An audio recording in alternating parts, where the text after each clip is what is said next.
أعوذ بالله من الشيطان الرجيم بسم الله الرحمن الرحيم الحمد لله الذي لا يبلغ مدحته القائلون ولا يحصي نعماءه العالون الذي لا يدركه بعد الهمم ولا يناله غوص الفتن والصلاة والسلام على خير خلقه وأشرف بريته الذي سمي في السماء بأحمد وفي الأرضين بأبي القاسم محمد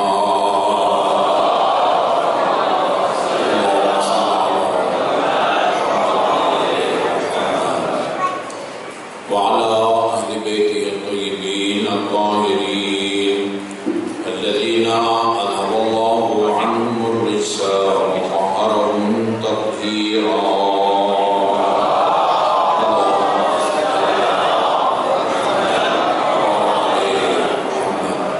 واللعن الأبدي على أعدائهم أجمعين أما بعد فقال الله الحكيم بسم الله الرحمن الرحيم وما أمروا إلا ليعبدوا الله مخلصين له الدين درود بھیجیے محمد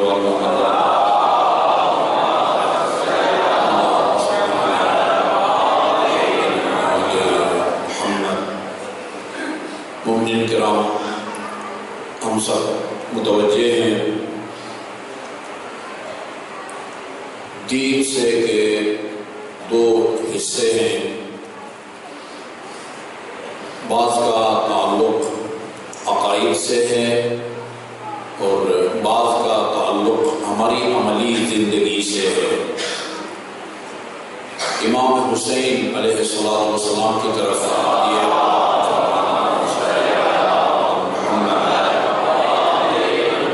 یہ جملہ منسوب ہے، اس جملے میں آپ نے اسی حقیقت کو بیان کیا ہے، ان الدین عقیدۃ و جہاد، دین دو چیزوں کا نام ہے، عقیدہ اور جد و جہد۔ جہاد سے مراد صرف وہی راہ خدا میں جہاد نہیں، جہاد سے مراد جد و جہد ہے، یعنی عملی کاوش۔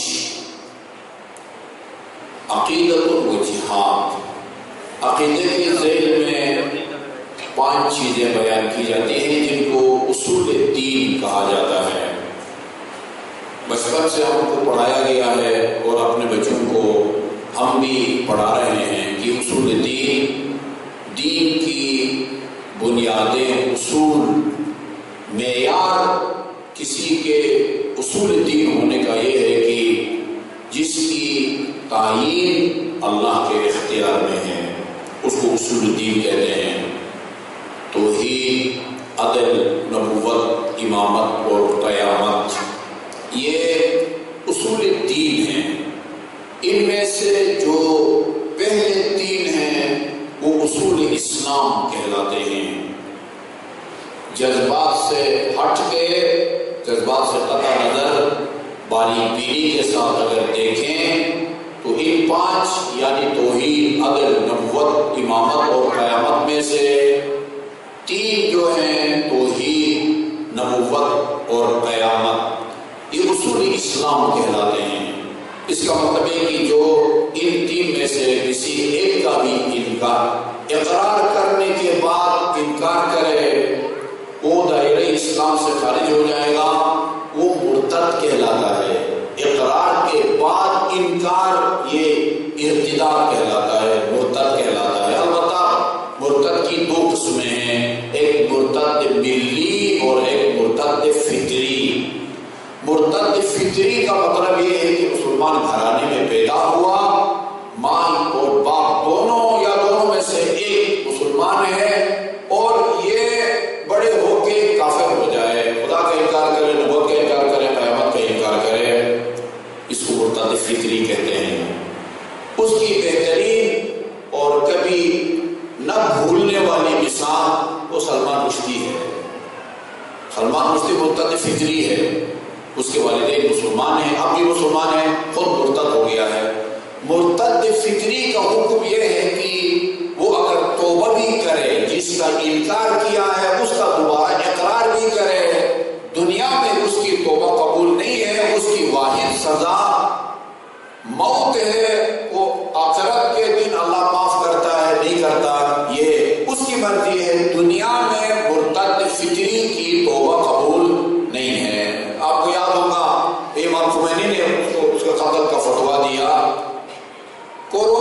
پاؤنڈ برطانیہ کی حکومت لگا چکی ہے اس کی حفاظت کے لیے، وہ ابھی تک وہ لگا رہی ہے۔ وہ کسی بیوقوف نے اخبارات میں دے دیا تھا کہ امام خمینی کی رحلت کے بعد ایرانی حکومت نے یہ فتویٰ واپس لے لیا ہے۔ وہ نادان آدمی، یہ کسی کے اختیار میں نہیں ہے فتویٰ کا واپس لینا، حکم خدا ہے۔ یہ ایران کی کوئی خارجہ پالیسی نہیں ہے کہ وہ فلاں وزیر خارجہ کے زمانے میں فلاں رہبر کے نظر ان کی پالیسی یہ تھی، اب ان کی پالیسی بدل گئی ہے۔ یہ ملک کی داخلی یا خارجہ پالیسی نہیں ہے، حکم خدا ہے۔ حکم خدا کو خمینی نے بیان کیا ہے، اسی حکم خدا کو بیان کرنے کا پابند خامنائی بھی ہے۔ اللہ ان کو طول عمر دے، ان کے بعد بھی کوئی آئے خمینی کے حکم کو کل عدم قرار نہیں دے سکتا، اس لیے کہ وہ خدا کا حکم ہے۔ مرتد فطری کی توبہ قبول نہیں ہوتی۔ دوسرا ہوتا مرتد ملی۔ مرتد ملی کا مطلب یہ ہوتا ہے کہ وہ پہلے کافر تھا، پھر مسلمان ہو گیا، پھر کافر ہو گیا، اس کو مرتد ملی کہتے ہیں۔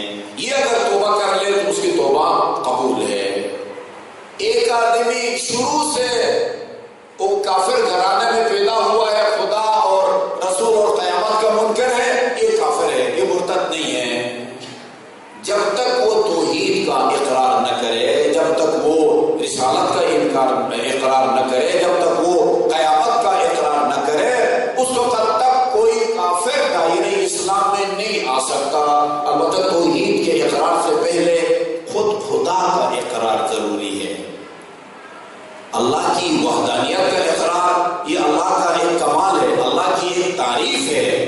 خدا کو مانیں گے پھر اس کی وحدانیت کے اقرار کی نوبت آئے گی۔ لہذا جو سرے سے خدا کا منکر ہے وہ بھی کافر ہے۔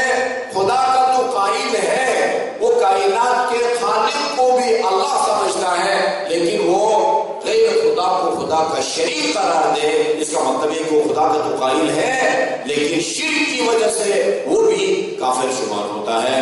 قرآن کے میں ہے وَلَئِنْ سَأَلْتَهُمْ مَنْ خَلَقَ السَّمَاوَاتِ وَالْأَرْضِ، یا رسول اللہ یہ جو مشرک ہیں جن کے خلاف آپ برسر پیکار ہیں، اگر آپ ان سے پوچھیں من خلق السماوات والارض، یہ زمینوں کو، آسمانوں کو اور زمین کو کس نے پیدا کیا ہے، مشرکین سے اگر پوچھیں لَيَقُولُنَّ اللَّهُ، لازمی طور پر یہ کہیں گے کہ آسمانوں اور زمینوں کا خالق اللہ ہے۔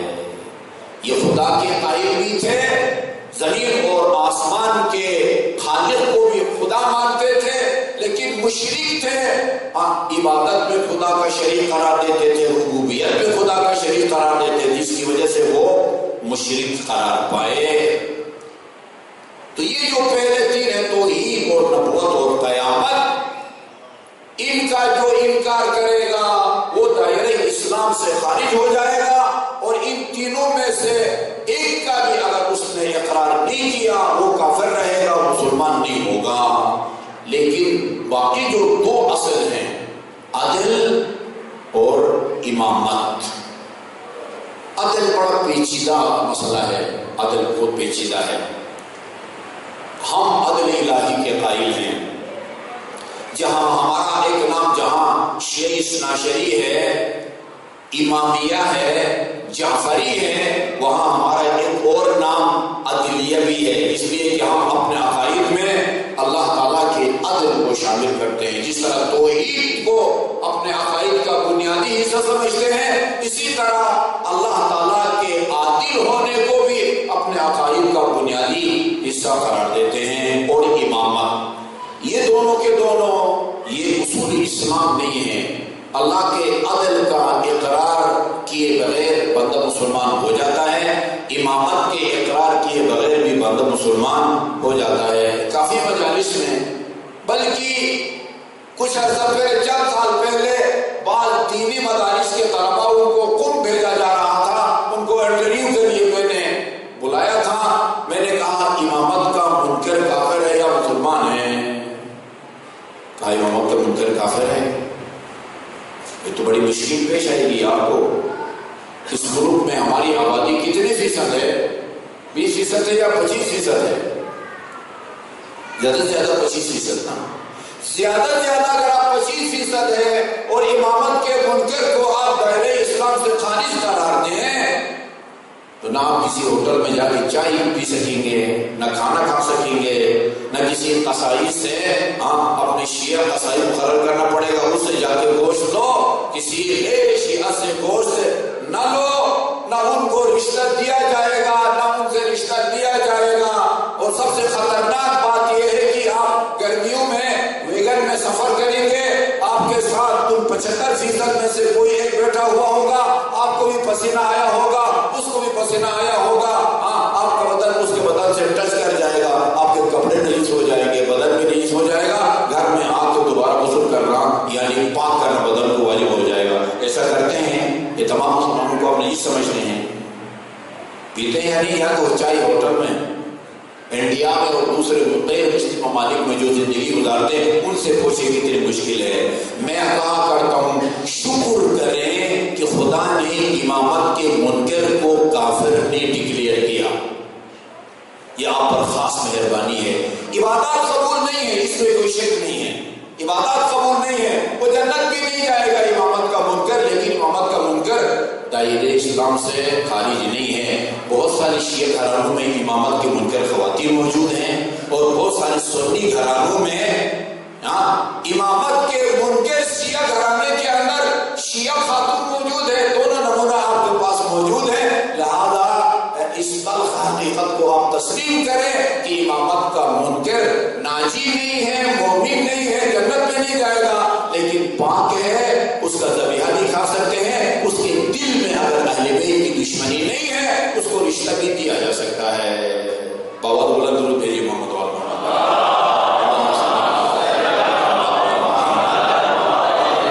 یہ 3 اصول دین، 5 اصول دین کہلاتے ہیں۔ 3 کے اقرار کے بغیر انسان مسلمان نہیں ہو سکتا، باقی 2 ان کے اقرار کے بغیر، ان 3 کے علاوہ ان 2 کے اقرار کیے بغیر انسان کی عبادات خدا کی بارگاہ میں قبول نہیں ہوتی، اس کو نجات بھی نہیں ملے گی، اس کے لیے جنت میں کوئی گنجائش بھی نہیں ہے۔ اس لیے کہ رسول خدا نے امیر المومنین سے کہا کہ اے علی، اگر اللہ تعالیٰ کسی کو حضرت نوح کے برابر یعنی 950 سال قرآن کے اعلان کے مطابق وہ عمر دے، زندگی دے، اور یہ اپنی قیمتی زندگی بیکاری میں نہ گزارے، ہر سال وہ بیت اللہ کا حج کرے، اور اللہ تعالیٰ اس کو کوہ ابو قبیس، پتہ نہیں حج پہ ہم نے وہ حجیوں کو کوہ ابو قبیس دکھایا یا نہیں دکھایا، جب آپ کو ہم لے گئے تھے، میں پتہ نہیں آپ ساتھ آیا تھا نہیں آیا تھا، کاظمی صاحب لے گئے تھے مولد النبی، جہاں رسول خدا صلی اللہ علیہ وسلم کی ولادت ہوئی ہے، جائے ولادت سے تھوڑا سا نیچے دائیں طرف دیکھیں تو اوپر ایک بہت بڑی دیوار ہے، وہ کوہ ابو قبیس کی دیوار ہے، اس کو تراش کے اس کے اوپر ان بادشاہوں کے لیے محلات تعمیر کیے گئے ہیں، ابھی تراش کو اس کو چھوٹا کیا گیا ہے۔ پرانے زمانے میں مکے کا سب سے بڑا پہاڑ کوہ ابو قبیس تھا، بہت ساری روایات میں اس کا نام آیا ہوا ہے۔ کسی کو اللہ تعالیٰ کوہ ابو قبیس کے برابر سونا دے، 1 من 2 من 2 ٹن 10 ٹن نہیں، کوہ ابو قبیس کے برابر خالص سونا دے، اور یہ خالص سونا وہ راہ خدا میں خرچ کر دے، اور صفا اور مروہ کے درمیان عبادت کے دوران اس کو موت آ جائے، وَلَمْ يُوَالِكَ يَا عَلِي، لیکن اگر وہ تیری ولایت اور امامت کا منکر ہے، لَمْ يَشُمَّ رائحۃ الجنہ، وہ جنت کی خوشبو تک نہ سن سکے گا۔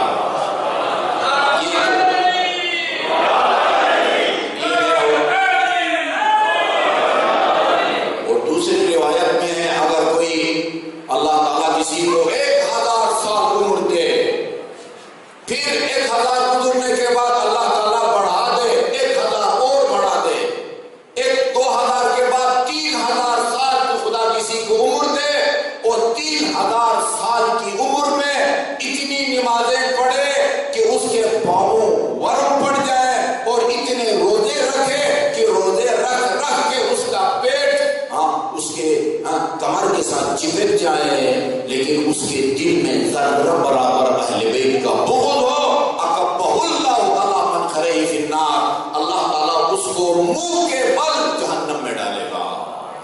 اس میں کلیئر ہے، رسول خدا نے فرمایا ہوا ہے، یہ ہم نے کوئی جذباتی ناروں کی خاطر یہ جملہ آپ کو نہیں سنایا، رسول خدا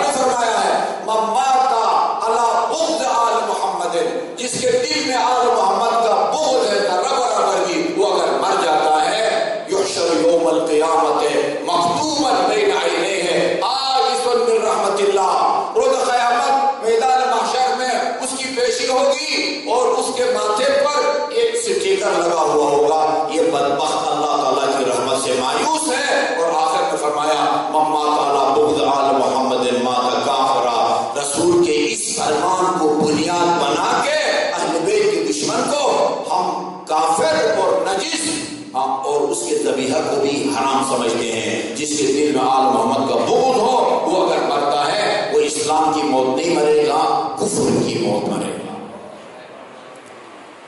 لیکن دنیا میں آپ کہیں ہماری سہولت کے لیے صحیح، لیکن امامت کا منکر نہ وہ نجس ہے، ٹھیک ہے جی، اس کا ذبیحہ بھی کھا سکتے ہیں، اس کے دل میں اگر اہل بیت کا بغض نہیں ہے اس کو رشتہ بھی دیا جا سکتا ہے۔ یہ مسئلہ آپ کو بتا دوں کہ مومنہ خاتون اثنا عشری خاتون کا اہل سنت مرد کے ساتھ نکاح ہو سکتا ہے، مکروہ ہے، کوشش کریں نہ دیں، بلکہ یہاں تک کہا گیا ہے کہ اگر کسی غیر اثنا عشری کو اثنا عشری خاتون کا رشتہ دیں اور آگے اس کے گمراہ ہونے کا خطرہ ہو، چنانچہ آج کل کے حالات بتاتے ہیں گمراہ ہونے کا خطرہ ہے، اس پر دباؤ پڑے، اس کی نمازوں کا مذاق اڑایا جائے، اس کی سجدہ کا مذاق اڑایا جائے، اس کی عزاداری کا مذاق اڑایا جائے اور آہستہ آہستہ اس کو مکتب اہل بیت کو ترک کرنے پر اس پر دباؤ ڈالا جائے،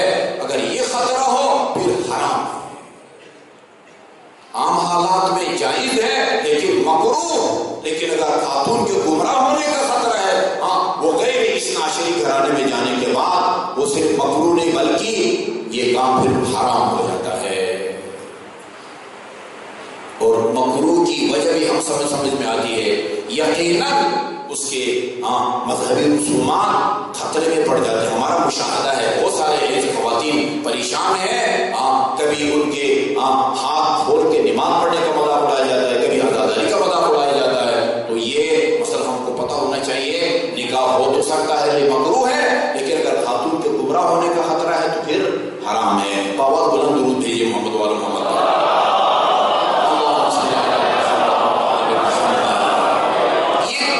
جو بنیادی عقائد ہیں ان کا تعلق عقیدے سے ہے، البتہ کچھ اور عقیدے میں چیزیں ہیں ان کی حیثیت اتنی نہیں ہے۔ باور کرنا، عقیدہ کرنا، جیسے امام جعفر صادق علیہ السلام نے فرمایا لیس منا من انکر المعراج، جو ہمارے جد کے معراج کا انکار کر دے اس کا ہم سے کوئی تعلق نہیں ہے۔ رسول اور اہل بیت رسول کی شفاعت کا انکار کر دے، رجعت کا انکار کر دے، بدا کا انکار کر دے، اور بھی بہت ساری عقائد کی باتیں ہیں، لیکن بنیادی باتیں جس کے بغیر انسان مسلمان نہیں ہوتا، اس کے اعمال قبول نہیں ہوتی اور جنت میں جانے کا حقدار نہیں بنتا، یہ 5 ہیں اصول الدین۔ اور بعض کا تعلق عملی زندگی سے ہے، عقیدت و جہاد، یہ عملی جد و جہاد وہ 10 ہیں، ہم سب کو پتہ ہونا چاہیے۔ نماز ہے، روزہ ہے، زکوٰۃ ہے، خمس ہے، حج ہے، امر بالمعروف ہے، نہی عن المنکر ہے، تولا ہے اور تبرع۔ یاد ہے مجھے 5-10 ہو گئے یا نہیں ہوئے؟ الحمدللہ کافی عرصہ ہو گیا رٹے ہوئے، بولا نہیں ہوں۔ آخر میں امر بالمعروف اور نہی عن المنکر، جس طرح یہ 5 وقت کی نماز ہم سب کا فرض ہے، اسی طرح لوگوں کو خصوصاً ان افراد کو جو آپ کے زیر اثر ہیں ان کو نیک کام کی دعوت دینا، برائی سے روکنا، اسی طرح ہر مسلمان کا فرض ہے جس طرح ہر مسلمان پر 5 وقت کی نماز، رمضان مبارک کا روزہ، زکوٰۃ اور حج بیت اللہ واجب ہے۔ بہت مظلوم فریضہ ہے یہ، جتنا ظلم، جتنا اس فریضے کو نظر انداز کیا گیا ہے اتنا کسی اور فریضے کو نظر انداز نہیں کیا گیا۔ الحمدللہ نماز بہت پڑھتے ہیں، اللہ تعالیٰ قبول فرمائے، لیکن یہ جو فریضہ ہے اس کو نظر انداز کیا گیا ہے۔ اور اہمیت اس کی امیر المومنین کی نظر میں کیا ہے، وہ نہج البلاغہ امیر المومنین کا فرمان آپ کو سناتا ہوں، فرماتے ہیں وَمَا أَعْمَالُ الْبِرِّ وَالْجِهَادُ فِي سَبِيلِ اللَّهِ عِنْدَ الْأَمْرِ بالمعروف والنهي عن المنکر الا كنفست في بحر اللجی. غور سے سنیے گا، میں اس کا ترجمہ عرض کرتا ہوں. فرماتے ہیں راہ خدا میں جہاد سمیت تمام نیکیوں کی حیثیت اور ان کی قیمت امر بالمعروف اور نہی عن المنکر کے مقابلے میں ایسی ہے جیسے سمندر کے مقابلے میں لعاب دہن کے ذرات کی ہو سکتی ہے. کتنا فرق ہے. قطرہ نہیں فرمایا، قطرہ بہت بڑا ہوتا ہے. قطرہ آپ کے کپڑوں پر گر جائے وہ پتہ چل جاتا ہے کہ آپ کا کپڑا گیلا ہو گیا ہے. نفسات، ابھی چند منٹ کی گفتگو میں اتنے نفسات میرے منہ سے نکل گئے، ہو سکتا ہے سینکڑوں سے بھی زیادہ لعاب دہن کے ذرات میرے منہ سے نکل چکے، مجھے بھی نظر نہیں آتے اور آپ کو نظر نہیں آئے ہوں گے. نفس اتنا چھوٹا ہوتا ہے. راہ خدا میں جہاد سمیت تمام نیکیوں کی حیثیت امر بالمعروف اور نہی عن المنکر کے مقابلے میں ایسی ہے جیسے سمندر کے مقابلے میں لعاب دہن کے ذرات کی ہوتی ہے. اس کے بعد فرمایا فَإِنَّهُمَا لَا يَنْقُصَانِ مِنْ رِزْقٍ. یہ مجھ جیسے اہل منبر سے خطاب ہے. حقیقت میں جو منبر پر جاتے ہیں نا اور مصلحتوں کی شکار ہوتے ہیں ان سے خطاب ہے یہ امیر المومنین کا. امر بالمعروف اور نہی عن المنکر کے آپ کو فرماتے تم یہ نہ سمجھو کہ اگر میں نے امر بالمعروف کیا، نیکی کا حکم دیا، نیک کاموں کی طرف، واجبات کی طرف لوگوں کو دعوت دی اور غلط کاموں سے روکا، مجمع ناراض ہو جائے گا. جیسے ہوتا ہے جی، جو خطیب جتنے زیادہ سامعین کو آزادی دے اتنے اس کی مقبولیت میں اضافہ ہوتا ہے. آزادی دے.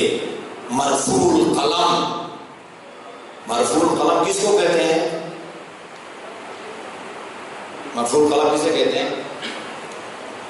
بڑی افسوس کی بات ہے. مرفوع القلم، مرفوع القلم اسے کہتے ہیں، ادھر دو فرشتے ہیں نا، وہ جس کے کاموں کو فرشتے نوٹ نہیں کرتے اس کو مرفوع القلم کہتے ہیں. قلم اٹھایا ہوا ہے انہوں نے، قلم اٹھایا ہوا ہے. مرفوع القلم. مرفوع القلم کون ہوتا ہے؟ ایک نابالغ آدمی مرفوع القلم ہوتا ہے. یہ دونوں بچے ابھی بالغ نہیں ہیں، یہ مرفوع القلم ہیں. ان کے اعمال کو یہ نہیں لکھتے، خصوصاً ان کی برائیوں کو وہ نہیں لکھتے. نمبر 2 دیوانہ، پاگل آدمی. پاگل آدمی کسی کو گالی دے یہ نہیں لکھتے. پاگل آدمی کسی کو پتھر مار کے سر پھوڑ دے یا گاڑی کا شیشہ توڑے یہ فرشتے نہیں لکھتے. کچھ پاگل آدمی جواب دہ نہیں ہے، جواب دہ نہیں ہے.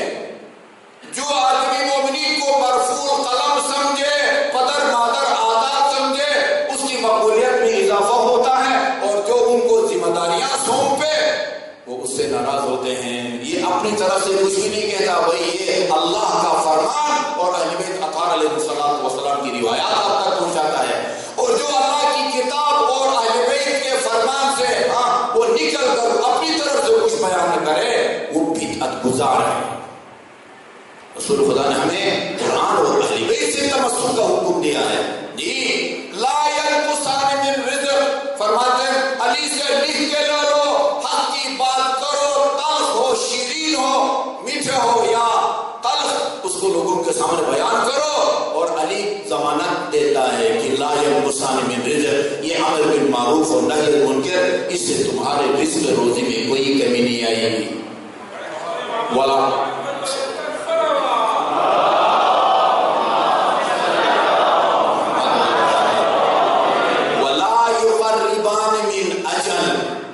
تمہاری موت کی جو مقررہ تاریخ ہے نا وہ بھی نزدیک نہیں آتی، یعنی وقت سے پہلے تم مرو گے بھی نہیں اور تمہارے رزق روزی میں کوئی کمی بھی نہیں آئے گی. لہذا اگر تم محسوس کرو یہ کام برا ہے، ایک فرض انجام دے رہا ہے، تمہاری ذمہ داری ہے. جس طرح 5 وقت کی نماز پڑھنا تمہاری ذمہ داری ہے، اگر کوئی آدمی غلط کام کر رہا ہے، حرام کام کر رہا ہے، رشوت دے رہا ہے، سود دے رہا ہے، نامحرم کو دیکھتا ہے، غیبت کرتا ہے، چغل خوری کرتا ہے، جی شراب پیتا ہے، اس کو روکنا اس کو اسی طرح فرض ہے جس طرح یہ آپ کی 5 وقت کی نماز آپ پر فرض ہے. عام مومنین ایک خوش فہمی کی شکار ہیں. یہ نیک کاموں کا حکم دینا، واجبات کا حکم دینا، برائیوں سے روکنا، یہ مولوی صاحب کی ذمہ داری ہے. جس نے یہ لمبے لمبے چولہے پہن رکھے ہیں اور ساتھ پر یہ ہمارا 7 میٹر کا ہوتا ہے، عام طور پر 7 میٹر کا کپڑا باندھا ہوا ہوتا ہے۔ نہیں میرے دوست، آپ اس خوش فہمی سے نکلیں، برائی سے روکنا جس طرح میری ذمہ داری ہے اسی طرح آپ سب کی ذمہ داری ہے۔ جنرل صاحب، بریگیڈیئر صاحب، کرنل صاحب، سپاہی، دکاندار، موچی، نائی، سب کی ذمہ داری ہے کہ جب پتہ چلے کہ فلاں آدمی حرام کام کر رہا ہے اس کو روکے، اگر اس کے لیے کوئی خطرہ نہ ہو۔ امر بالمعروف اور نہی عن المنکر ضروری ہے۔ منکر یہ کبھی یہ فروع دین میں منکر ہے، برائی، نماز نہیں پڑھتا، رشوت لیتا ہے، زنا کرتا ہے اور حرام کام۔ کبھی منکر اور برائی عقائد کے باب میں ہے، عقائد کے باب میں توحید کے خلاف ایک آدمی بولتا ہے، توحید کے خلاف، عدل الہی کے خلاف بولتا ہے، نبوت کے خلاف بولتا ہے، امامت کے خلاف بولتا ہے۔ کتنا بڑا منکر ہے منکر! 2 لفظ ان میں فرق کو بھی سمجھیے۔ منکر برائی، منکر انکار کرنے والا، منکر ہے، برائی کو منکر کہا جاتا ہے۔ کتنا بڑا منکر ہے آج کے دور کا یہ عمل! ایک بندہ جو اپنے آپ کو صف اول کے علماء میں شمار کرتا ہے اور ہم نے اس کو ہلا کر بیٹی کا چیئرمین بنا دیا ہے، وہ کہتا ہے کہ کسی تاریخ سے ثابت نہیں ہے کہ امام حسین کی شہادت کا ذمہ دار یزید ہو۔ منکر ہے یہ منکر۔ میں ایک سوشل میڈیا پر ایک سکالر کی گفتگو سن رہا تھا، بہت معقول گفتگو کی۔ کہا کہ بھئی تم حضرت عمر کا یہ فرمان لوگوں کو سناتے ہوئے تھکتے بھی نہیں ہو؟ تو انہوں نے فرمایا اگر فرات کے ساحل پر ایک کتا مر جائے تو اس کا ذمہ دار میں ہوں۔ وقت کا حکمران مسلمانوں کا، وہ کہتے تھے اسی فرات کے کنارے پر نواسۂ پیغمبر جوانان جنت کا سردار شہید ہوتا ہے، اس کا ذمہ دار یزید نہیں ہے؟ بھائی عمر کہتے ہیں اگر فرات کے ساحل پر کتا مر جائے بھی، وہ یعنی اس کتے کی جان کی حفاظت بھی وقت حکمران کی ذمہ داری ہے۔ وہ کہ اسی فرات کے کنارے پر، وہ کسی کونے میں صحرا اور میں نہیں، اسی فرات کے کنارے پر نواسۂ پیغمبر شہید ہوتا ہے، اس کا ذمہ دار پھر کون ہے؟ وقت حکمران اگر نہیں تو کون ہوتا ہے؟ وہ منکر ہے جی۔ نہیں المنکر کرنا، اس کو مذمت کرنا، الحمدللہ پیش سے بہت سارے اہل سنت علماء کرام جنہوں نے سوشل میڈیا پر اس کی مذمت کی، اس کو کنڈم کیا۔ منکر عقائد کے باب میں بھی منکر ہے، توحید کے خلاف کوئی بات کرے۔ کل میں نے مرغا کی مجلس میں 1-2 روایتیں سنائی تھی، وہ میں آپ کی خدمت میں عرض کرتا ہوں، اور میں نے یہ فیصلہ کیا ہے کہ ان کو اتنا پھیلاؤں گا اس پیغام کو کہ جہاں بھی مجھے کوئی مجلس کے لیے بلائے گا یہ روایات سناؤں گا، تاکہ توحید کی اہمیت مومنین کے سامنے اجاگر ہو جائے۔ توحید کی اہمیت جس کے بارے میں امیر مومنین نے نہج البلاغہ کے پہلے خطبے میں فرمایا، اول الدین معرفتہ، دین کا قدم اول اللہ کی معرفت ہے، اللہ کا اقرار کرنا ہے۔ وکمال معرفتہ توحیدہ، اور معرفت کامل اس کی ہے جو اللہ تعالیٰ کی وحدانیت کا بھی اقرار کرے۔ اللہ تعالیٰ کی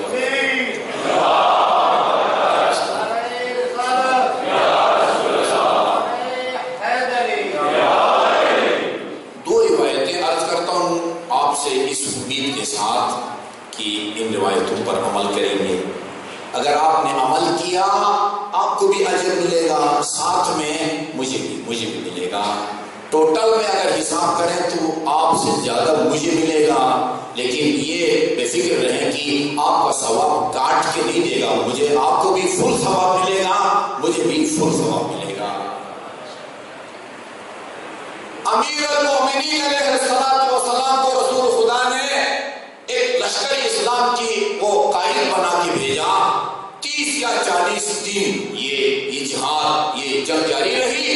جب واپس آیا لشکر اسلام، رسول خدا نے لشکر اسلام سے امیر المومنین کی قیادت کے بارے میں تاثرات معلوم کیے۔ اس جنگ میں علی کی قیادت کیسی تھی؟ انہوں نے کہا کل بخیر، بہت اچھی تھی، لیکن علی کا ایک عمل ہمیں عجیب لگا، یعنی زیر لب امیر المومنین کے اس عمل پر تنقید کر رہے تھے، اعتراض کر رہے تھے۔ کون سا عمل تم کو عجیب لگا؟ فرمایا ہم جتنے دن رہے پیچھے ہم نے نماز پڑھی، علی نے تمام نمازوں کی پہلی دونوں رکعتوں میں سورہ فاتحہ کے بعد قل هو اللہ کی تلاوت کی. یہ علی کا جرم ہے ان کے نزدیک. عام طور پر ہم پہلی رکعت میں الحمد کے بعد پڑھتے ہیں کوئی انا انزلنا، سورہ کوثر یا سورہ عصر، اس کے بعد دوسری رکعت میں قل هو اللہ. اسی طرح ظہر، اسی طرح عصر، اسی طرح مغرب، اسی طرح عشاء. ان کے سامنے امیر المومنین کو بلا کے رسول خدا نے پوچھا، ہاں علی یہ تمام نمازوں میں پہلی دونوں رکعتوں میں سورہ توحید کی تلاوت کیوں کی؟ سورہ قل هو اللہ جس کا نام سورہ اخلاص بھی ہے. امیر المومنین ہماری جانیں اسلام کے ایک ایک حرف پر قربان. فرمایا لحبی لہا یا رسول اللہ، مجھے سورہ توحید سے محبت ہے اس لیے میں اسے تلاوت کرتا ہوں. جب فرمایا میں سورہ توحید سے محبت کرتا ہوں، رسول خدا نے فرمایا ما احببتها حتی احبک اللہ، یہ تو سورہ توحید سے اس لیے محبت کرتا ہے کہ خدا تجھ سے محبت کرتا ہے. یہ محبوب الہی ہونے کی نشانی ہے کہ تیرے دل میں سورہ قل هو اللہ کی محبت ہے. حدیث میں ہے جو ایک مرتبہ سورہ، میں نے آپ سے وعدہ کیا ہے بیٹا قل هو اللہ سناؤ.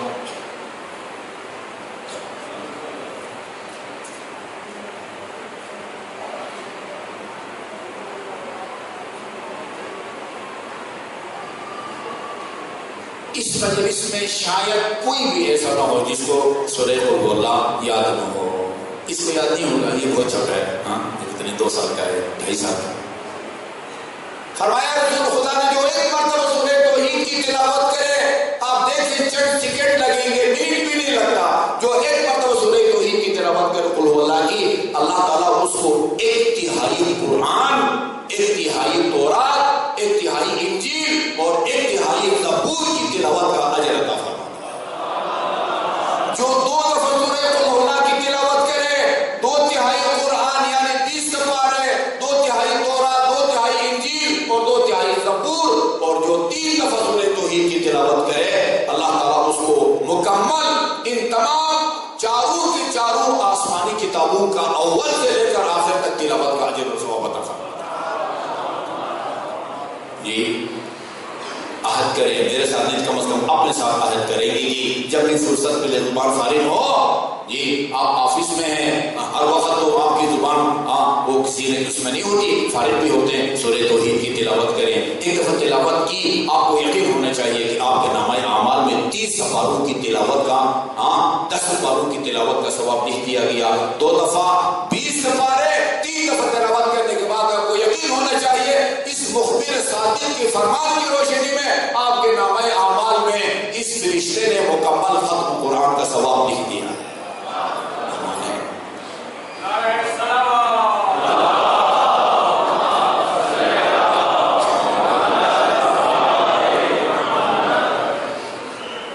سعد بن معاذ رسول خدا کا ایک صحابی تھا. آپ نے اس کی جنازہ میں شرکت کی. تدفین کے بعد آپ اس کے گھر گئے تھے. روایت سے پتہ چلتا ہے کہ اس کا باپ نہیں تھا، چونکہ ماں کا ذکر ہے. اس کے گھر گئے ماں کو تسلیت دینے کے لیے، تعزیت پیش کرنے کے لیے، یہ افسوس کے لیے. جیسے ہی رسول خدا نے قدم رکھا سعد کے گھر، سعد کی ماں کے گھر، سعد کی ماں کے منہ سے بے ساختہ یہ جملہ نکلا، ابشر بالجنت یا سعد، سعد بیٹے تجھے جنت مبارک ہو. رسول خدا نے ٹوکا، تمہیں کیسا پتہ چلا؟ وہاں سے فون کیا ہے جا کے موبائل پہ کہ میں جنت پہنچ گیا ہوں. عرض کیا یا رسول اللہ، جس کی جنازے میں رسول خدا نے شرکت کی ہو وہ جنت کے علاوہ اور کہاں جا سکتا ہے؟ فرمایا سبق ہے ہم سب کے لیے، جن کے گھر میں اہل خانہ ہیں، بیوی ہے، ماں ہے، والدین ہیں، بہن ہے، بھائی ہیں. فرمایا وہ انجام کے طور پر جنت میں ضرور جائے گا، لیکن ابھی اور اسی وقت اہل خانہ کے ساتھ بد اخلاقی کا وہ کفارہ ادا کر رہا ہے. میں نے نرم الفاظ میں کہا ہے سزا بھگت رہا ہے. اہل خانہ کے ساتھ بد اخلاقی کی وجہ سے سزا بھگت رہا ہے. سعد بن معاذ یہ بڑا وہ ہے، جنازہ میں شرکت کی. پھر رسول خدا فرماتے ہیں کہ اس جنازے میں رسول خدا کے علاوہ آسمان سے 90,000 فرشتوں کو اس کی جنازے میں شرکت کے لیے بھیجا ہے خدا نے. 90,000 فرشتوں. یہ پہلے بھی شاید آپ کی خدمت میں عرض کر چکا ہوں. ہم عام طور پر جب جنازہ پڑھتے ہیں تو عالم دین آگے جنازہ پڑھ رہا ہوتا ہے، باقی جتنے بھی صفوں میں مومنین ہوتے ہیں وہ خاموشی سے سن رہے ہوتے ہیں جیسے اخبار پڑھا جاتا ہے. جو زبان سے نہیں پڑھتے صرف صف میں کھڑے ہیں نیت کر کے، انہوں نے جنازہ نہیں پڑھا. وہ بندہ کہہ سکتا ہے جو جنازہ پڑھے ساتھ ساتھ پہلی تکبیر کے بعد اشہد ان لا الہ الا اللہ واشہد ان محمدا عبدہ ورسولہ ارسلہ بالحق بشیرا بین یدی الساعہ، اور دوسری کے بعد اللہم صلی اللہ محمد و محمد باقی انبیاء پر، اور پھر اللہم اغفر للمؤمنین والمؤمنات. آخری تکبیر سے پہلے ایک دعا پڑھتے ہیں ہم لوگ، اللہم انا لا نعلم منہ الا خیرا. یہ اچھی ہے، اچھی. علماء مشکل میں پڑ گئے. یہ کیا معاملہ ہے؟ بعض اوقات آپ اپنے مشاہدے کے خلاف یعنی اللہ کے حکم سے غلط بیانی کر رہے ہوتے ہیں. بہت سارے بے نماز لوگوں کو آپ نے دیکھا ہوگا اور آپ کو پتہ بھی ہوگا کہ نماز نہیں پڑھتا ہے، آپ نے اس میں جنازے میں شرکت کی ہے. میں نے ایسے لوگوں کی جنازے میں شرکت کی ہے، پڑھا ہے جنازہ جو نماز کے پابند نہیں تھے.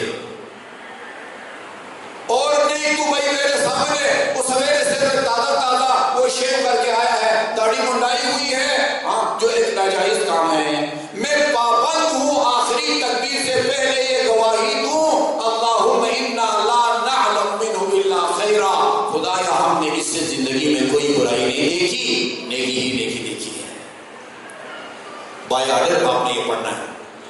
بے شک آپ کے سامنے اس نے رشوت لیا ہو، سود لیا ہو اور غلط کام کیے ہو، لیکن یہاں آپ کو حکم ہے کہ لا نعلم منہ الا خیرا وانت اعلم به منا، اور تو اس کے اعمال سے ہم سے زیادہ آگاہی رکھتا ہے. مفاتیح الجنان کے حاشیے میں دیکھیں جہاں پر وہ جنازہ کا طریقہ لکھا ہوا ہے، امام جعفر صادق علیہ السلام فرماتے ہیں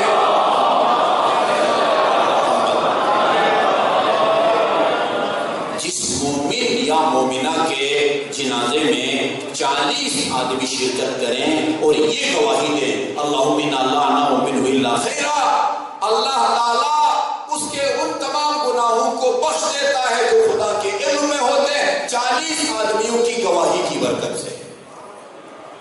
وہاں ہم نے اپنی مسجد میں یہاں نقوی صاحب سے کرنل صاحب سے میں عرض کروں گا، ہم نے نماز جنازہ چھپوا کے ایک صفحے پر مرد کا جنازہ دوسرے پر عورت کا پلاسٹک کور چڑھایا ہوا ہے، وہ 4-5 جو ہم نے رکھا ہے وہ مومنین میں تقسیم کرتے ہیں تاکہ جب جنازہ پڑھا جائے تو اس کو دیکھ کے سب پڑھیں. 40 آدمی جب کسی کے حق پہ گواہی دیں گے لا نعلم منہ الا خیرا، کتنا بڑا زیادہ نقصان پہنچا رہے ہیں ہم اپنے مرحوم کو. ایک دفعہ میں نے قبرستان میں جب یہ بیان کیا، وہی ایک مومن آئے اور کہا کہ آقا صاحب مجھے صرف یہ جملہ لکھ کے دیتے ہیں.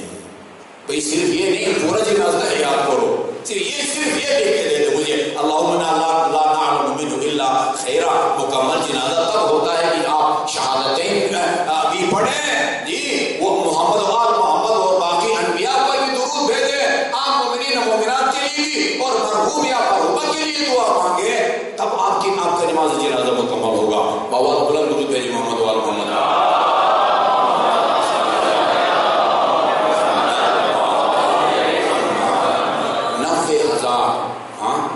90,000 فرشتوں نے شرکت کی. اللہ کے حکم سے رسول خدا نے جبرائیل سے پوچھا بما استحق صلاتکم، یہ بندہ یہ کس عمل کے نتیجے میں تمہاری شرکت کا حقدار بن گیا ہے؟ کیا کرتا تھا اپنی زندگی میں جس کی وجہ سے خدا نے تمہیں بھیجا ہے؟ وہ 1,90,000 فرشتوں کی معیت میں جبرائیل نے جواب میں عرض کیا، اور یہ میں عرض کر رہا ہوں مجالس میں، خدا کا قول قرآن آیات، رسول کا فرمان، امام کا فرمان، وہ صرف اس زمانے کے لیے نہیں ہوگا جس زمانے میں یہ فرمان صادر ہوا ہو، اس زمانے کے لیے بھی ہے میرے اور آپ کے لیے بھی ہے اور قیامت تک آنے والے تمام انسانوں کے لیے فارمولہ ہے، فارمولہ۔ 2 دونی 4 ہر زمانے میں ہر جگہ 2 دونی 4 ہے۔ 2 کتابیں ہوں، 2 انڈے ہوں، 2 سیب ہوں، وہ فارمولہ ہوتا ہے، فارمولہ۔ جس عمل کی وجہ سے ساتھ اللہ کی طرف سے 90,000 فرشتوں کی شرکت کا مستحق بنتا ہے، وہ عمل میں اور آپ بھی انجام دیں، ہمارے جنازے میں بھی 90,000 فرشتے شرکت کر سکتے ہیں۔ کیا کرتا تھا یہ زندگی میں؟ لقراءته سورۃ التوحید قائما وقائدا وراکبا وماشیا وجائیا وذاہبا۔ یہ اپنی زندگی میں کھڑا ہوتا تھا، بیٹھا ہوا ہوتا تھا، سواری پہ سوار ہو کے کہیں جا رہا ہوتا، پیدل جا رہا ہوتا، آتے وقت بھی جاتے وقت بھی ہر وقت اس کی زبان پر سورہ قل ھو اللہ کی تلاوت جاری رہتی تھی، جس کی وجہ سے اللہ نے فرشتوں کو بھیجا ہے، جاؤ یہ میری توحید کا اقرار کرنے والا۔ اور ایک نقطہ میں آپ خدمت میں عرض کروں، جو آپ کے عقائد ہیں نا، بنیادی عقائد، ان کو روزانہ دہرانا ثواب ہے۔ ہر نماز کے بعد جو دعا تعقیبات میں شامل ہیں اس میں یہ ہے عقیدہ، رضیت باللہ ربا، میں اللہ تعالیٰ کو اپنا رب سمجھتا ہوں، اس کی ربوبیت میں میں راضی ہوں، وبالاسلام دینا، وبالقرآن کتابا، وبالکعبۃ قبلۃ، وبمحمد صلی اللہ علیہ وآلہ نبیا، وبعلی اماما، وبالحسن والحسین، وعلی بن الحسین، ومحمد بن علی، وجعفر بن محمد، وموسیٰ بن جعفر، وعلی بن موسیٰ، ومحمد بن علی، وعلی بن محمد، والحسن بن علی العسکری، والخلف الصالح ائمة وسادة وقادة بهم اتولى ومن اعدائهم اتبرأ في الدنيا والآخرة۔ اس دعا کو 5 نمازوں کے بعد پڑھنا مستحب ہے۔ اس میں کیا ہے؟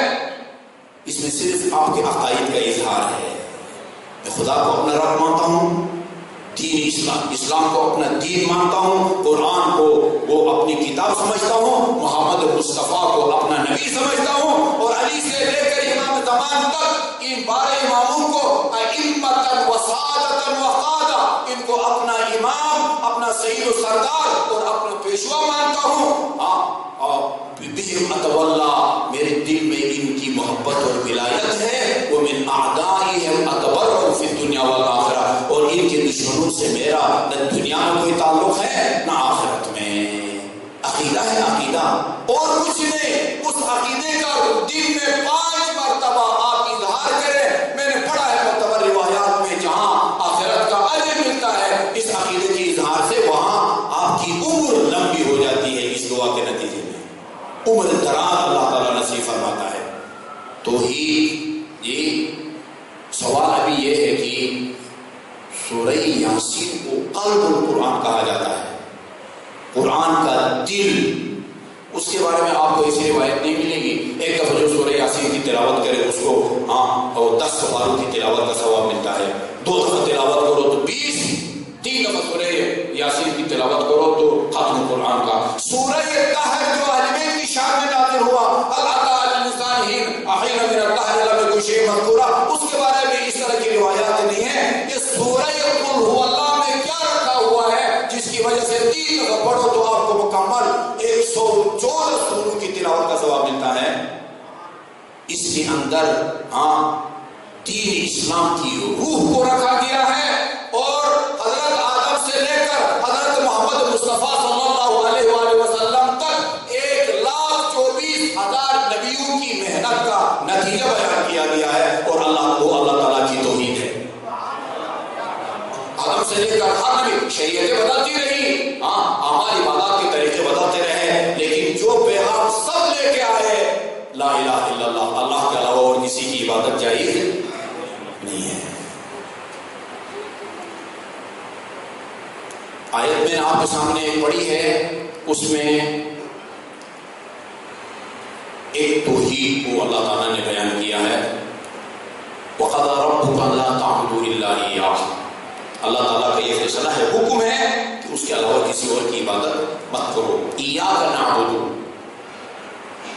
ہم تیری عبادت کرتے ہیں۔ یہ آیت میں نے پڑھی ہے، وَمَا أُمِرُوا إِلَّا لِيَعْبُدُوا اللَّهَ مُخْلِصِينَ لَهُ الدِّينَ، لوگوں کو صرف کی عبادت کا حکم دیا گیا ہے، اخلاص کے ساتھ کسی اور کی رضامندی کو شامل کیے بغیر خالصۃ للہ اللہ کے لیے عبادت کا حکم دیا گیا ہے یہ آیت۔ اور انصاف کا تقاضا یہ ہے کہ آیت کا دوسرا حصے کا بھی ترجمہ کر دوں، وَبِالْوَالِدَيْنِ إِحْسَانًا، یہ اچھی ہے۔ اللہ نے جس آیت میں اپنی عبادت کا حکم دیا ہے اسی عبادت میں بغیر کسی فاصلے کے جس تاکید کے ساتھ اور جس لب و لہجے میں اللہ نے اپنی عبادت کا حکم دیا ہے اسی آیت میں اسی لب و لہجے میں فرمایا ہے جس طرح میری عبادت تم پر فرض ہے اسی طرح والدین کے ساتھ نیکی کرنا بھی تمہارا فرض ہے۔ وَبِالْوَالِدَيْنِ إِحْسَانًا۔ مکہ کے مشرکین اور مدینہ کے اہل کتاب رسول خدا سے آ کے سوال کرتے تھے کیف ربک، یہ جو آپ اپنے رب کا پیغام دیتے ہیں میرے رب نے یہ فرمایا میرے رب نے یہ فرمایا، ذرا اپنا رب کا تعارف تو کرا دیں، آپ کا رب کیسا ہے؟ اس سوال کے جواب میں یہ سورہ نازل ہوا۔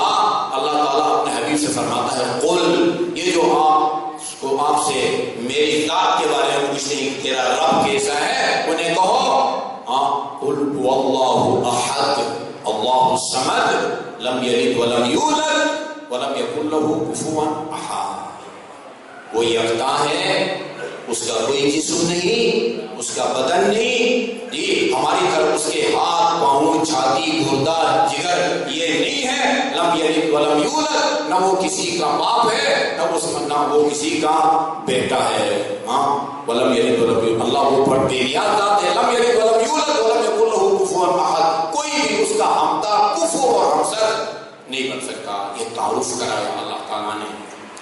احد میں دو توحیدوں کی طرف اشارہ ہے، اس کو میں نے اس لیے چھیڑا ہے، میں نے اپنے قانون سے سوشل میڈیا پر بعض اہل منبر کو یہ تو وہ کیا مسجد قائم آل محبت میں 100 یا 150 بندہ زیادہ سے زیادہ میرا سننے والا ہوتا ہے یا میرا اور ہم خیال آئے گا جی اس کا بھی اتنا ہی رقبہ ہوگا، جن کے مجمع میں ہزاروں لوگ ہوتے ہیں اس میں ایسی گفتگو کی ہے جس سے یہ تاثر ملتا ہے کہ نعوذ باللہ اللہ تعالیٰ کا ہماری طرح جسم ہے، بدن ہے، ہاتھ ہے، پاؤں ہے اور دیگر اعضاء بدن، سراسر مسلمات مکتب اہل بیت کے خلاف ہے، مسلمات مذہب اہل بیت۔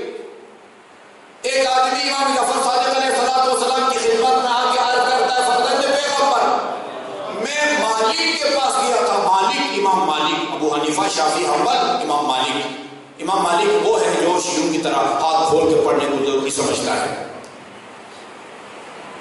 امام مالک کی مجلس میں نے دیکھا بات لوگ کہہ رہے تھے کہ ان للہ وجہا کالوجوہ، جس طرح ہم لوگوں کا چہرہ ہے اسی طرح اللہ کا بھی چہرہ ہے، اللہ کا بھی چہرہ ہے۔ بعض کہتے تھے کہ جس طرح ہمارے ہاتھ پاؤں ہیں، اعضاء و جوارح ہیں، اللہ تعالیٰ کی بھی ہاتھ ہے، پاؤں ہے، چھاتی ہے وغیرہ وغیرہ۔ اور بعض کہہ رہے تھے کہ اللہ تعالیٰ وہ قیافت کے اعتبار سے ایک 30 سالہ صحت مند جوان کی طرح ہے۔ راوی کہتے امام علیہ السلام تکیہ دیے لیٹے ہوئے تھے، فجلسا، آپ مستویہ سیدھے کھڑے ہو گئے اور فرمایا اللہم عفو کا عفو خدایا ما فرمانا۔ اس کے بعد امام نے فرمایا من زعم ان للہ وجہا کالوجوہ، جس کا یہ عقیدہ ہو کہ خدا کا ہماری طرح کوئی چہرہ ہے اور جس کے اوپر ناک ہے، گال ہے، آنکھیں ہیں، لب ہے، منہ ہے، اس کے اندر دانت اور وہ ہے، فقط اشرکا، اس نے خدا کے ساتھ شرک کیا ہے، وہ مشرک ہو گیا جس کا یہ عقیدہ ہو کہ اس کا ہماری طرح چہرہ ہے اور جس کا یہ خیال ہے کہ اللہ کا ہماری طرح اعضاء ہیں، جوارح ہیں، فقط کفر باللہ ہے، اس نے اللہ کا انکار کر دیا ہے۔ فلا تقبلوا شہادتہ، کسی عدالت میں جا کے اگر وہ جج کے سامنے گواہی دے اس آدمی کی گواہی کو قبول نہ کرو، مسترد کر دو جو خدا کے لیے بدن کا، جسم کا یا اعضاء اور جوارح کا قائل ہے۔ اگلا خطرناک جملہ وَلَا تَأْكُلُوا ذَبِيحَتَهُ، جو خدا کے لیے جسم کا قائل بندہ اگر وہ قصائی ہے اس کے ہاتھ کا گوشت مت کھاؤ۔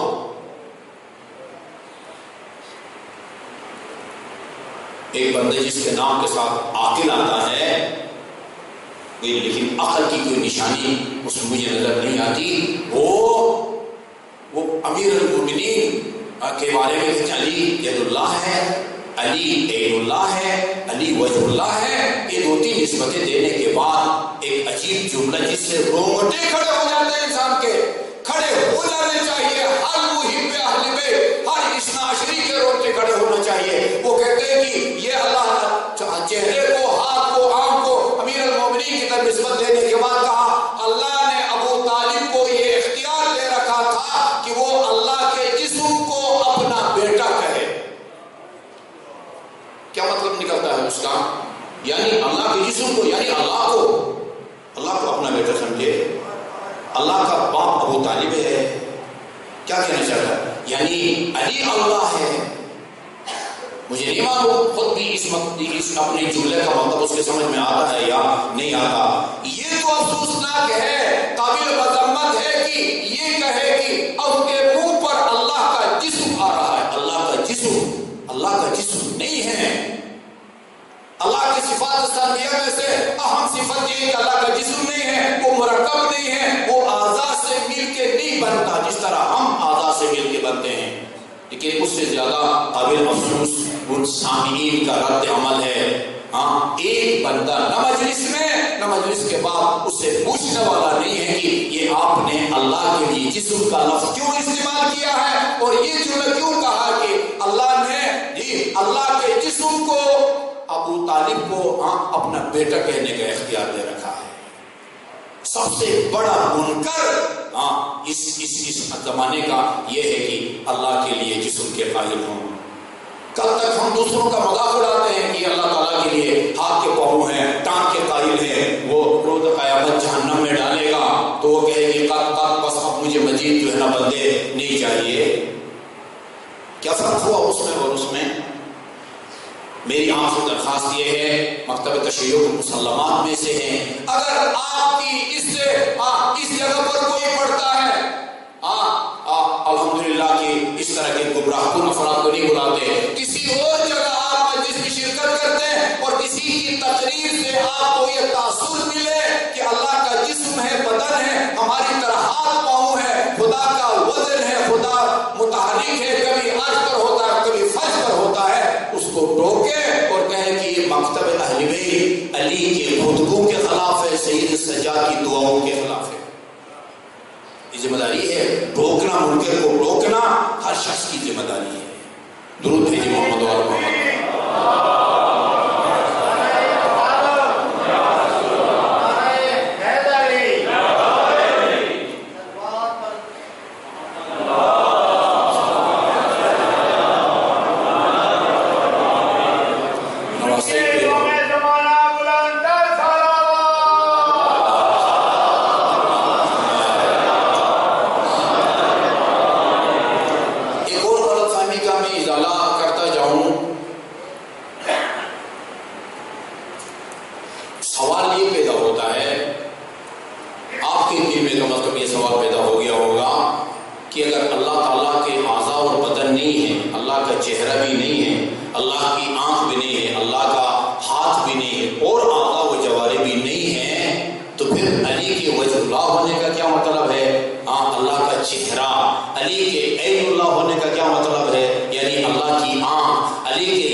یعنی وہ خصوصیات، وہ کمالات جو آپ کو سوائے امام کے کسی اور انسان میں نظر نہیں آ سکتے. ائمہ معصومین کی خصوصیات ہیں. ان خصوصیات میں ایک واقعہ کو لکھتے ہیں. وہ امیر المؤمنین کی عدالت میں ایک کیس آیا. فریقین میں سے ایک خارجی تھا، مدعی تھا یا منکر تھا، خارجی، جنہوں نے نہروان میں امیر المؤمنین کے خلاف وہاں جنگ لڑی. امیر المؤمنین نے فیصلہ صادر فرمایا. وہ خارجی کے خلاف تھا، اس لیے نہیں کہ نہروان میں علی کے مقابلے میں آئے تھے، نہیں، غلط تھا اس کا دعویٰ غلط تھا یا انکار غلط تھا.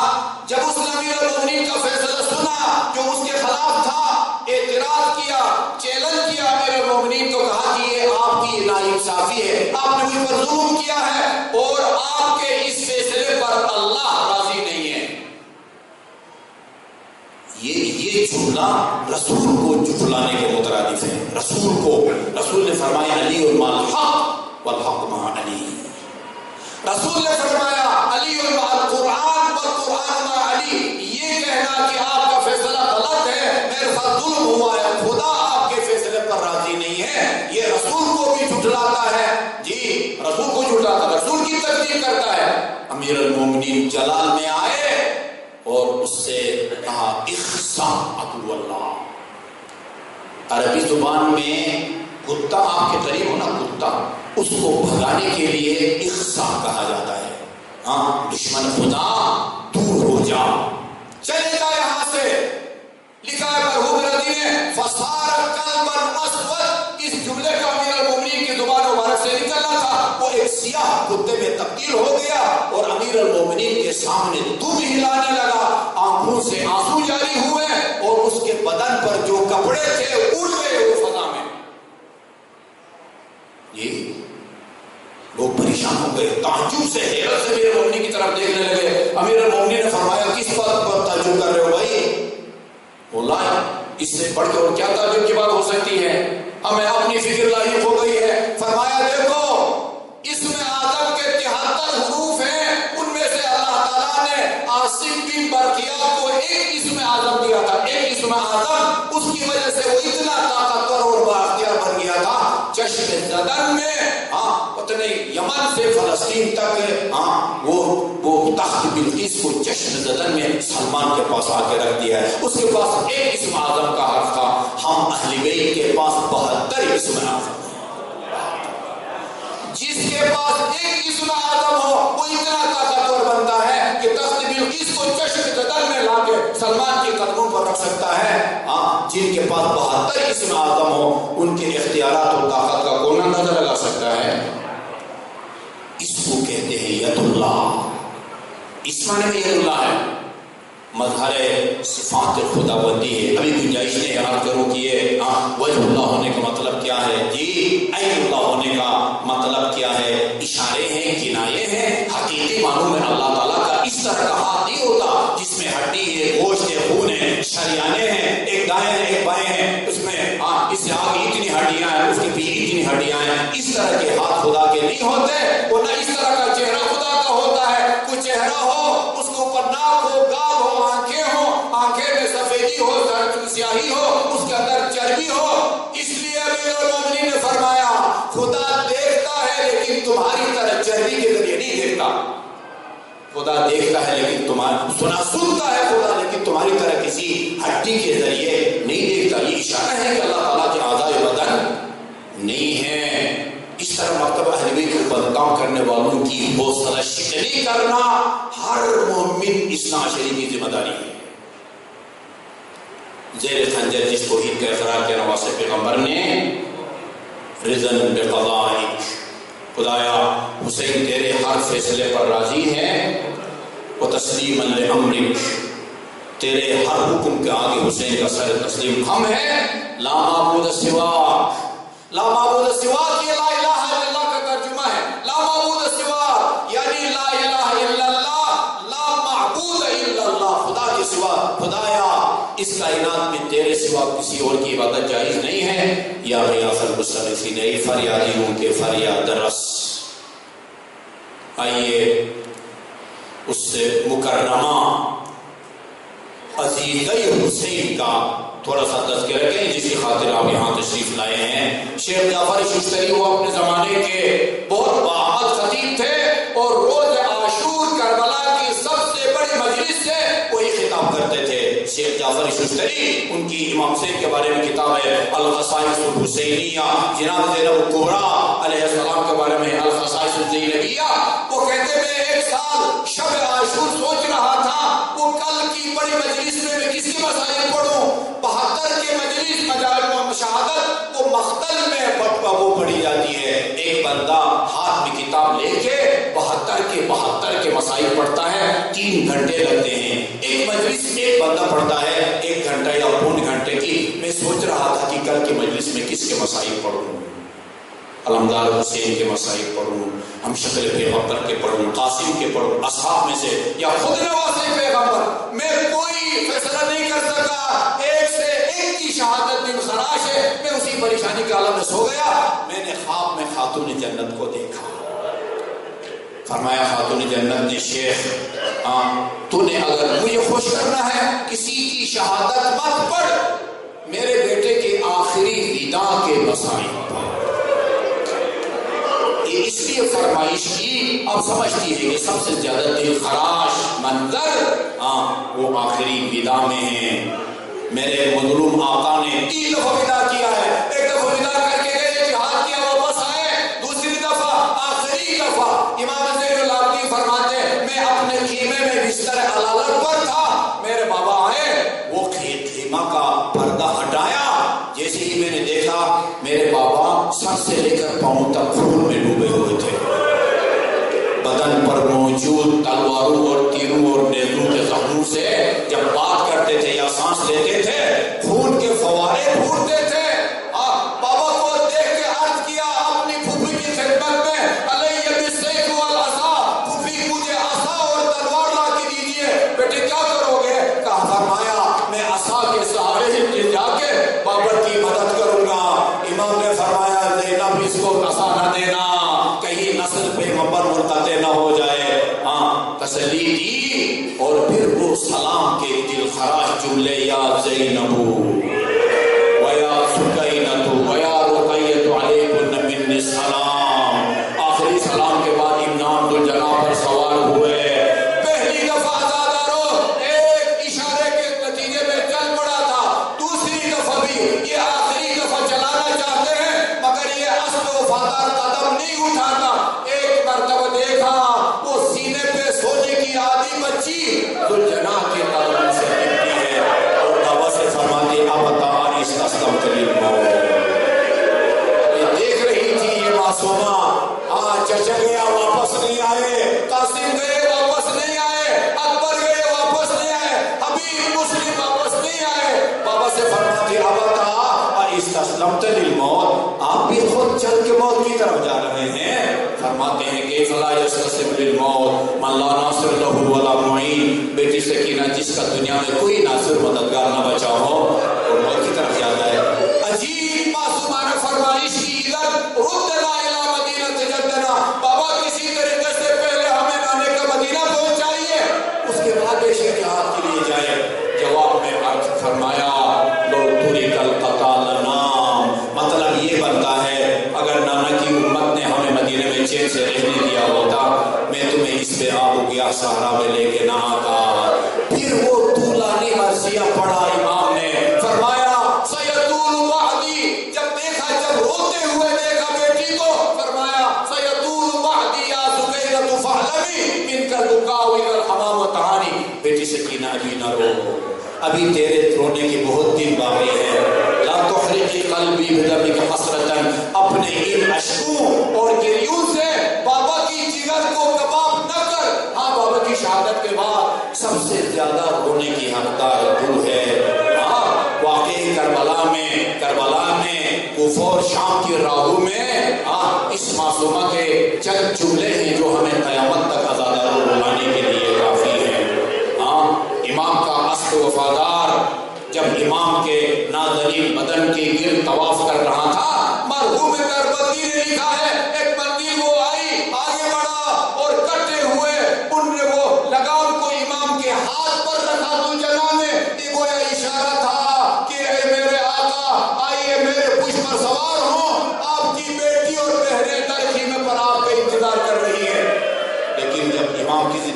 مایوس ہوا، ہاں آپ کے خون ناحق سے اپنے پیشانی کو رنگین کیا۔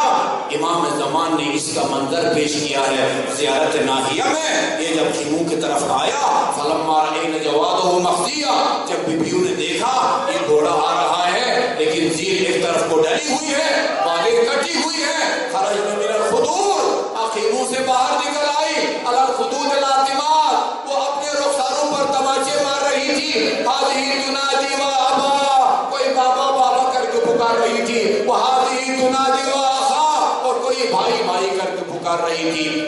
جناب سکینہ آگے بڑھی، ذوالجناح کے لگام کو ہاتھ میں لیا۔ اندازہ لگا سکتے ہیں باپ کے دل میں بیٹی کی کتنی محبت تھی، بیٹی کے دل میں باپ کی کتنی محبت۔ ذوالجناح سے ایک سوال کیا، یا جواد ابی، اے میرے بابا کے اصل وفادار، تجھے پتا ہے میرے بابا 7 تاریخ سے پیاسے تھے؟ یہ بتا ان ظالموں نے وقت آخر میرے بابا کو ایک گھونٹ پانی کا دیا یا پیاسے شہید کر دیے گئے؟ دوسرا جملہ عزادارو، وہ کوفہ اور شام کی راہوں کا ہے، بڑا اچھا تجزیہ تھا کسی خطیب کا۔ یہ کربلا کے شہداء اس وقت تک پیاسے رہے جب تک وہ شہید نہ ہوئے، اور یہ بچیاں اور نبی کی نواسیاں کب تک پیاسی رہی خدا بہتر جانتا ہے کب تک پیاسی رہی۔ علامہ علی نقی نقوی اللہ امیر مومنین کی جواب میں مقام عطا فرمائے، وہ فرماتے تھے یہ لوٹا ہوا قافلہ جب کوفہ اور شام کے راستوں میں جا رہا تھا، شمر کا شیوا تھا، اس کا معمول تھا جب کہیں آرام کے لیے رکتا، اس گرمی کی شدت میں جہاں گھوڑوں کی زبانیں باہر نکلی ہوتی تھی، اپنے سواریوں کو سایوں میں بٹھاتا تھا، نبی زادیوں کے حسین کے چھوٹے چھوٹے بچوں کو اس چلچلاتی دھوپ میں بٹھا دیا جاتا تھا۔ ایک منزل آئی، دھوپ میں بٹھا کے مشکیزہ اٹھایا اور اپنے سواروں کو اور سواریوں کو باری باری پانی پلانا شروع کر دیا۔ جب جناح سکینہ نے دیکھا، پھوپھی کے پاس آئی اور عرض کیا، پھوپھی اماں آپ کو پتہ ہے آج تک ہمیں اتنا پانی نہیں ملا کہ جس سے ہم سیراب ہو سکیں، آپ اگر اجازت دیں شمر سے جا کے پانی مانگ لوں۔ فرماتی ہے بی بی میں نہیں سمجھتا کہ اس ظالم کو تیری کمسنی پر رحم آئے گا، لیکن میں روکتی نہیں ہوں۔ پھوپھی کی طرف سے اجازت ملی اور جا کے فرماتی ہے، شمر میں یہ نہیں کہوں گی کہ مجھے پہلے پلا دے، جب سب سواریوں کو پانی پلا چکو، سب سواروں کو پانی پلا چکو اور مشکیزہ میں پانی بچ جائے تو مجھے بھی پلا دینا۔ عزادارو اس ظالم نے ماموں نے کوئی جواب نہ دیا، سب کو پانی پلایا اور ایک جگہ آ کے مشکیزے کے دہانے کو کھولا۔ اس معصومہ نے سمجھا کہ شاید اب میری باری آ گئی ہوگی، کوزہ لے کے آگے بڑھی، مگر اس ظالم نے معصومہ کو دکھا کے بچا ہوا پانی زمین پر گرایا۔ زمین گیلی ہو گئی، زمین کی گیلی مٹی اٹھا کے اپنے جگر پر رکھنا شروع کر دیا، شاید اس سے دبا